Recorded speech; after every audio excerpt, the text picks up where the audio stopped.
നമസ്കാരം, STV movie റിവ്യൂയിലേക്ക് എല്ലാ പ്രേക്ഷകർക്കും സ്വാഗതം.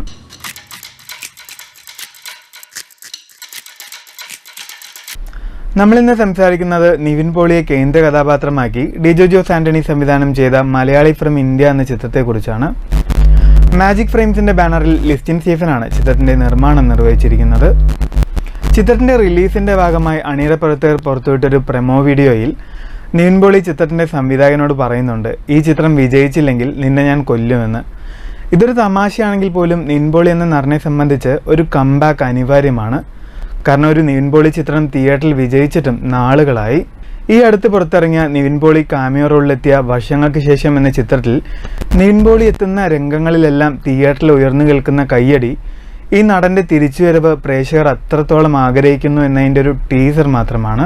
ഈ ചിത്രത്തിലേക്ക് എത്തിയാൽ നിവിൻ പോളി അവതരിപ്പിക്കുന്ന ആലപ്പറമ്പിൽ ഗോപി എന്ന കഥാപാത്രത്തിന്റെ മാനവിക മൂല്യങ്ങൾ അന്വേഷിച്ചുകൊണ്ടുള്ള ഒരു യാത്രയാണ് ചിത്രം സംസാരിക്കുന്നത്. ഗോപിക്ക് സ്വന്തമായ രാഷ്ട്രീയമുണ്ടെങ്കിലും ആ രാഷ്ട്രീയത്തിലെ ശരിതെറ്റുകൾ മനസ്സിലാക്കിക്കൊണ്ടുള്ളൊരു ട്രാൻസ്ഫോർമേഷനാണ് ഒറ്റ വാക്കിൽ പറഞ്ഞാൽ മലയാളി ഫ്രം ഇന്ത്യ എന്ന ചിത്രം. മടിയനും തൊഴിൽരഹിതനുമായ ഗോപി നാട്ടിൽ രാഷ്ട്രീയ പ്രവർത്തനങ്ങളിലൊക്കെ സജീവമാണ്. അമ്മയും പെങ്ങളും അടങ്ങുന്നതാണ് ഗോപിയുടെ കുടുംബം.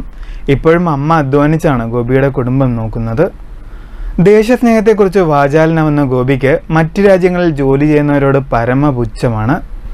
കേന്ദ്രം ഭരിക്കുന്ന തങ്ങളുടെ പാർട്ടിക്ക് നാട്ടിലൊരു സീറ്റ് പോലും ഇല്ലെന്ന് ഗോപി പറയുമ്പോൾ ഗോപിയുടെ രാഷ്ട്രീയം ഏതാണെന്നതും വ്യക്തമാണ്. അങ്ങനെ ഇരിക്കെ നാട്ടിൽ നടക്കുന്ന രാഷ്ട്രീയ സംഘർഷത്തിന്റെ ഭാഗമായി ഗോപിക്ക് ഗൾഫിലേക്ക് പോകേണ്ടി വരുന്നതും ഗൾഫിലെ മരുഭൂമിയിൽ ഒരു പാകിസ്ഥാനിയോടൊപ്പം താമസിക്കുമ്പോഴുണ്ടാവുന്ന സംഭവങ്ങളിലൂടെയുമാണ് സിനിമ പുരോഗമിക്കുന്നത്. കാലദേശങ്ങൾക്കപ്പുറത്തുള്ള മാനവികത തന്നെയാണ് സിനിമ സംസാരിക്കുന്നത്.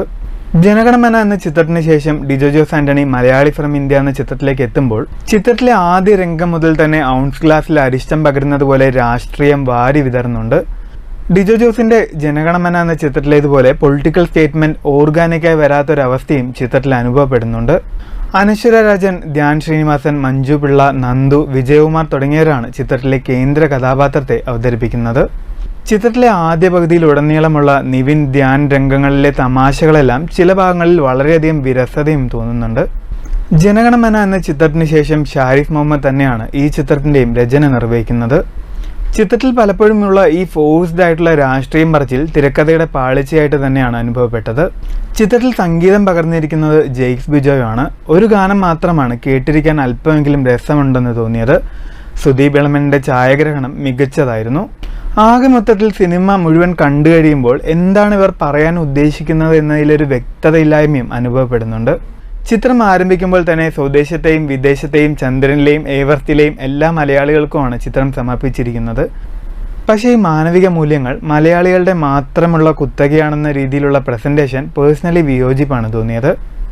ചിത്രത്തിലെ ക്ലൈമാക്സിലേക്ക് എത്തുമ്പോൾ മലയാളിയെ അനുസ്മരിക്കുന്ന ഒരു കഥാപാത്രം തന്നെ ഇൻസ്പയർ ആയ ഒരു വ്യക്തിയെക്കുറിച്ച് സിനിമയിൽ പറയുന്നുണ്ട്. പക്ഷേ ആ ഭാഗമൊന്നും എങ്ങനെയാണ് വ്യക്തി ആ കഥാപാത്രത്തെ ഇൻസ്പയർ ചെയ്തതെന്നും ഒട്ടും ചിത്രത്തിൽ കൺവിൻസിംഗ് അല്ല. നിവിൻ പോളി എന്ന നടന്റെ കംബാക്കാണോ ഈ ചിത്രം എന്ന് ചോദിച്ചാൽ ചിത്രത്തിലുടനീളം നിവിൻ പോളി അവതരിപ്പിക്കുന്ന ആലപ്പറമ്പിൽ ഗോപി എന്ന കഥാപാത്രത്തിൻ്റെ ഒപ്പം സഞ്ചരിക്കാൻ സാധിക്കുന്നില്ല എന്ന് തന്നെ പറയേണ്ടി വരും.